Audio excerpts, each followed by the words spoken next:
Hello everyone, how is everyone doing? So I thought I'll change the location for today's video. I don't know, is it working? Still trying to figure it out because it's very sunny.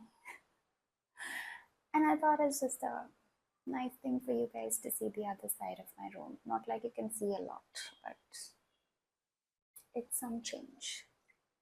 I don't know if you guys can hear all the honking from outside, but yeah, that is one thing that I'm gonna miss in Sweden. So, for those of y'all who don't know what we're doing, I'm gonna do an intro because I realized looking back that a lot of people might not know what I'm doing. So, this is basically a video series where I'm just capturing a short video, checking in on my feelings leading up to leaving the country and moving to Sweden to be with my husband. I'm currently located in India, in Bangalore. And so, yeah, it's a lot of emotions. Today, um, I was just thinking about, just discussing one of the topics that I would like to cover and sort of one of the big feelings I'm having about leaving, and that is around my job. So, I first started working when I was 18 years old. And even before that, I, kind of did my bit here and there, a little bit of baking, a little bit of this and that. And yeah, I used to freelance content writing and stuff like that. And I started earning money at a very young age. And it was just out of this feeling to, you know, um, have your own money and, buy things that you need and not really depend a lot on my parents. So, yeah, so when I moved out of Faridabad in 2016 to Bangalore to do my master's. It was just another step towards figuring out life on my own. And so, yeah, working continuously. Even when I was doing my master's, I was doing freelance content writing on the side just to, get a little bit of extra cash and also to get the experience to work under tight deadlines and still deliver.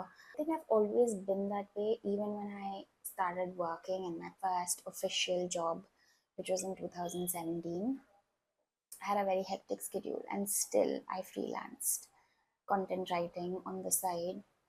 Um, I just wanted to do more, and I wasn't earning a lot, so I needed it to fund myself as well, in a way. And I remember when I quit my first job and finally moved on to my main big job, my big break in my life. It was LinkedIn. Yeah, so that's where I'm currently working. Not for very long though, but yeah. And I had like 3 weeks in the middle, and I still found another job to work in those 3 weeks because I just couldn't imagine my life without working. So that's been like a big, big, big thing for me. And it's just one of those yeah, it's just one of those things that I'll have to tackle because I've been working since I was 18. So mathematically that's about roughly 12, 13 years, and that's a long time. So, you know, it's a lot to kind of wrap your head around in a way. And moving to a country where English is not the first language, you need to learn Swedish, you need to network a lot, you need to, kind of go out there, meet people, tell them why you're good at what you do. Um, it's going to be a big deal, and it's going to be a big effort actually, more than it being a big deal. I mean, it is already a big deal that I am going to quit my job and move to another country where I don't have a job yet. Um, yeah, so it's just one of those other crazy things that I'm doing for love. Um, yeah, it only makes sense for me to kind of move to where my husband is, because he already is settled in his career and has been there for a long time. So yeah, gotta do what you gotta do to be together, and that has always been the end goal of this whole move has been towards just wanting to be together as quickly as we can. So how are we feeling about it? So I've been processing my emotions about this for a year now, because I already knew this day was going to come one day or the other. I don't know how long. I obviously didn't know how long the visa would take, but I knew that this would come sooner than later. So yeah, now that it's here, I'm 2 weeks away from my last day at work. The emotions are hitting hard because, I'm not going to have the routine. I'm not going to wake up and start my day with my work and knowing what I need to do for the day and crushing those targets or attending those meetings or meeting my colleagues at work and dressing up for work, strutting into the office, eating the all you can eat breakfast at the LinkedIn office, and then going and getting my fancy coffee for the day. Yeah, I am gonna miss all of it, every single bit of it, even the not so good parts, even the all the times the people have messed up my name or called me by another name or whatever.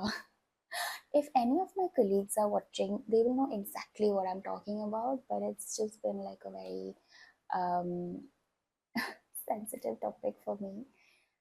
And yeah, but I'm gonna miss all of it. I'm gonna miss all of my colleagues as well. And just, I've been here at LinkedIn for 7 years.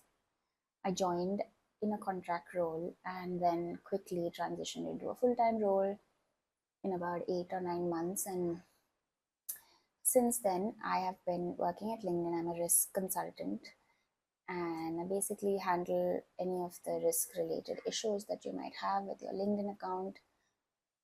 And yeah, it's been a journey of massive growth as a professional as well. I just learned a lot of things about how to be a good professional, how to really double down on the skills that I'm good at, double down on my strengths, work on my weaknesses, uh, know how to know how to draw professional and personal boundaries. So I've learned a lot at LinkedIn, and for anyone who's worked at LinkedIn, I think you'd agree with me that we have been sort of spoiled as well, because work here is just so flexible and you have all these perks and all of that, just this amazing blingy work life, and you kind of feel scared of stepping outside of it because you don't know how other workspaces are going to look like, how other work environments are going to be. Is it going to be like those typical micromanaging sort of work environments? Are you going to ever be able to take a day off without feeling guilty? These are the things I never had an issue with at LinkedIn. And most Indian companies have this really, I don't know, just unreasonable expectation of people staying back after work and people staying longer than they should and all of those things. And I never had that issue at LinkedIn. But to be very frank, like the last few years have really burned me out. I'm not gonna lie, and I don't want to just sugarcoat this just because this is a YouTube video and people are going to be watching this. People who probably know me really well, probably people from work or I don't know, relatives. See, the thing about work is that you need to really find what works for you. And what works for me is that I want to do something that is meaningful and I want to do it while I'm learning something new. I don't expect to learn something new every day. I'm not that unrealistic, but I want to be learning continuously, because otherwise, what is this whole thing about? Like, I'm not learning anything. You know what I mean? So I think I'd reached that stage with LinkedIn where I felt like I'm not learning enough.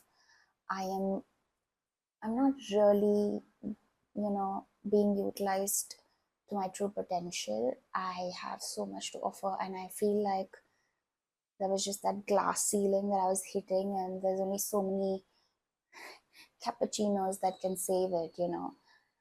And no matter how much I love the brand and I love the product and all of those things, and after a certain point, you have to really look out for yourself and who you are and all of that, because the brand is really massive and the brand is going to grow regardless of whether you're there or not. You know what I mean? So I think one thing as a professional that everyone should really consider is what is in it for you as well, because there's all of these things that you bring to the table. And don't even get me started on when people try to tell you that, oh, there is nothing that you have to offer. Just don't bother with such comments. But each of us as a professional has something to offer, and that is exactly why they need us, right? And so you also have to look out for yourself. So I'm going to take this opportunity when I am quitting my um, dream job so far. It has definitely been my dream job, at LinkedIn, moving to a new country and just seeing what happens, in the next couple of months. Where is it that I'm gonna find my next opportunity, my next break, my next dream job? Um, so when people say dream job, right, it's not just about working for a really big company, and of course that's a big deal. I'm not trying to discount or just dismiss anyone else's accomplishments, but dream job can be different for different people.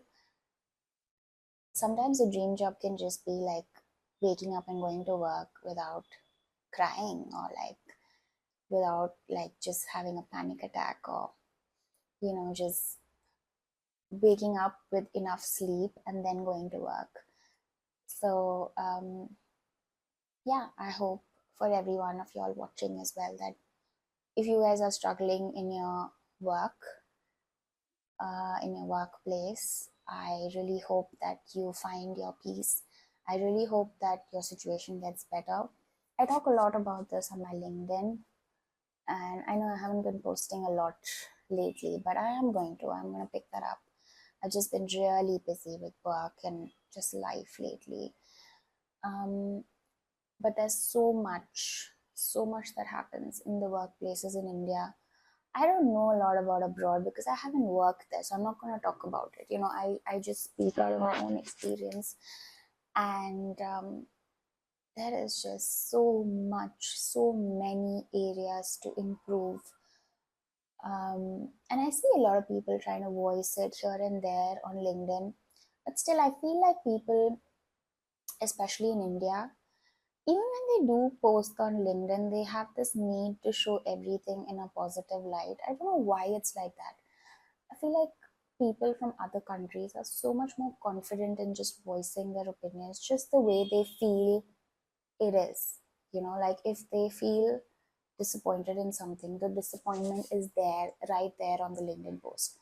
But when you see an Indian who's disappointed, it just comes across as very like diplomatic. Like, we're not able to be real with our feelings because we feel like, oh my gosh, like we should be grateful for this job, and or like the HR better not fire me for this. I'm not saying these are not real problems, but I'm just saying that it's sad because there are like a lot of us here who have certain opinions and improvements to suggest to the system, to the working system, that can really help create better work environments than what it is right now. So, like it's high time. Okay, so this video is becoming a lot about what I think it should be like working in India, but what I'm really trying to do is trying to process my emotions about moving to a new country and working there. And um, I am kind of excited to see what it's like to work in another country. I've never done it. And it's exciting, but at the same time, I'm really nervous. As a person, no matter how open I am on video or whatever, how comfortable I seem, I am, I don't know, like if you meet me in person for the first time, I'm not the most friendly person. I keep myself very guarded, so I don't really open up a lot.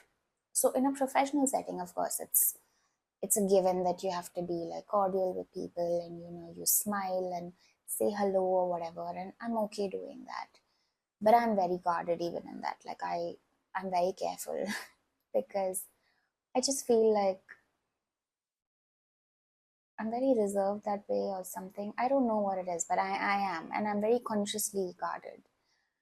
And so being Karis in Sweden, where I don't know anyone, and Swedes are known to be private themselves. I mean, who's gonna say hi first anyway? Like, it's not gonna be me because I'm not gonna do it. I'm gonna be too nervous to say hi, or I'm gonna be like too over considerate to bother them. So I'm not gonna say hi and bother them. So who's it really gonna be? Is it gonna be them? Is it gonna be me? We just have to wait and watch. Like, it's easier if it's just an interview because then you know that you're supposed to like say hello or good morning or whatever to each other. But otherwise, like, it's it's really gonna be the battle of who says hi first. So we're just gonna have to see, right? We're just gonna have to wait and wait for the experience to come through, and then I'm probably gonna discuss it on this video, on another video, where I talk about how it was to work in a Swedish company or work in a company in Sweden. Um, yeah, so we're just gonna have to wait for it. But so far, I feel a lot better than I did the last few months. Like I said, two reasons, right? So, one is I was quite burned out in my current role. And the second is that now that I have started making these YouTube videos, it does give me the hope of having some sort of a routine. If not a lot of routine, at least some of it. At least I know that when it's 3 o'clock or 4 o'clock in the afternoon, I need to record a video. And of course, that depends on the lighting in Sweden. In India, it's like, okay, at 3 p.m. and the sun starts coming into my room, and it's just so nice and cozy, and it just makes the right environment for this video shoot. Um, but yeah, it's something to kind of keep you going, and that's really important. And I don't wanna sugarcoat this, and I don't wanna come across as someone who has all of it figured out. I really don't. But the important thing is to figure out what works for you. Do what you have to do to make it work for yourself. And you don't really have to explain it to anyone else. Nobody else has to understand why you're doing what you're doing, especially with work. But yeah, so that's where I'm at in my headspace. I think I'm getting a little better in terms of how I'm feeling about things, and I'm feeling a lot more positive than I was in the last few months for sure. And it makes me happy. I feel like when I'm gonna be looking back at these videos a few months from now, I'm gonna be pleased. I'm gonna be like, okay, it was not that bad. It was really quick, and it was on a very tight schedule, and it was very hectic for me, but it was still okay. Like, I was doing fine. And yeah, so I hope you all enjoyed this new view of my room. I mean, it isn't a lot, but what do you expect? I mean, you can't really expect me to bear it all on YouTube because I'm not that comfortable. I mean, I just told you I take a lot of time to open up to people. So the fact that you guys have gotten two angles of my room should should really be enough at this point. Um, but yeah, it's been nice for whoever's watching. As of now, it's probably just gonna be my best friends and my husband watching. But um, I'm just glad I'm doing this. I think I'm improving my editing as well, which I've been wanting to learn for a really long time. And what better than to edit your own videos? So yeah, and with that, we're gonna end our feelings vlog. So today is January 3rd, and we have about how many days to go? 18 days to go. Okay, then, thank you for watching, and I hope you have enjoyed this little ramble of emotions, and I hope some of it resonated. I am curious to know what you guys have to say about working in India and how you all feel about things. And yeah, please leave a few comments and I will definitely get back to you because I just told you I've just quit my job and I don't really have anything else to do. These are all jokes, okay? If I'm laughing, it's a joke. So sometimes people don't understand my sarcasm, and I've gotten a lot of feedback on that in real life. So I hope it comes off as that. Anyway, yes. So please subscribe and follow and like and comment. And yeah, I'll see you tomorrow in the next video where I don't know what I'm going to talk about, but I'm just going to see how I feel.